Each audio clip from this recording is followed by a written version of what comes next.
to WNHH's Dateline New Haven. I'm Paul Bass, inviting you to look behind the headlines on the stories that make our community tick. Well, the headlines that have been making the world tick and not tick the last couple months have been the war in Ukraine.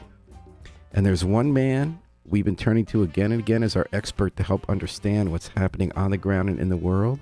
That is David Cameron. He's joined us back. He's our Ukraine expert on Dateline New Haven, a Yale political scientist, professor emeritus, and former director of the Macmillan Center's Program for European Union Studies, and a man that for more than 4 decades has been following that region, these issues closely. David Cameron, that's a long intro.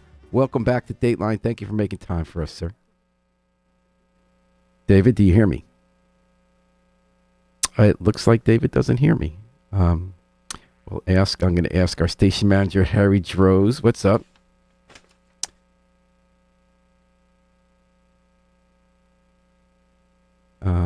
David Cameron? You can see him if you're watching the show instead of listening, you can see David. Maybe it's on his end. I'll check something with Zoom. Hi, Paul. Can you hear me? Yep. David, can you hear me? Hello? I can't hear you. Oh, boy.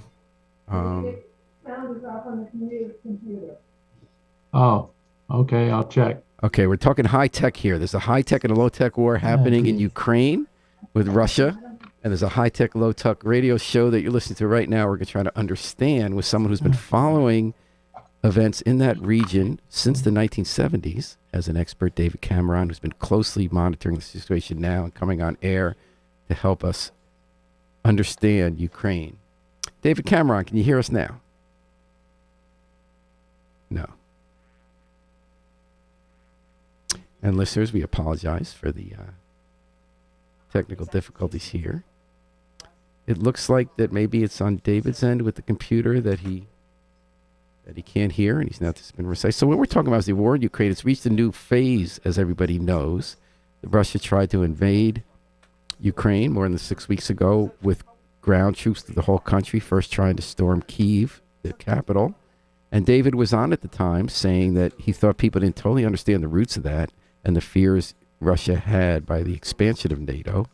And people were not expecting anyone really for Ukraine to fight back so valiantly when it was, even with the help of the West with so much weaponry, to be so outgunned with 40 million people next to a much, much larger country with a much larger military, with a much bigger arsenal.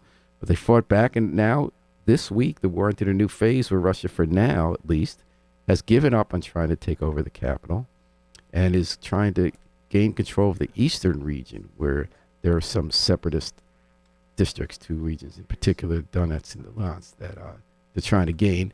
So maybe I'm thinking I'm going to put on a little music for folks to listen to while we try to work out our technical difficulties, if that's okay with our production team. Let's listen to a little more of the Afro-Semitic experience with I Wish I Knew How It Would Feel to Be Free.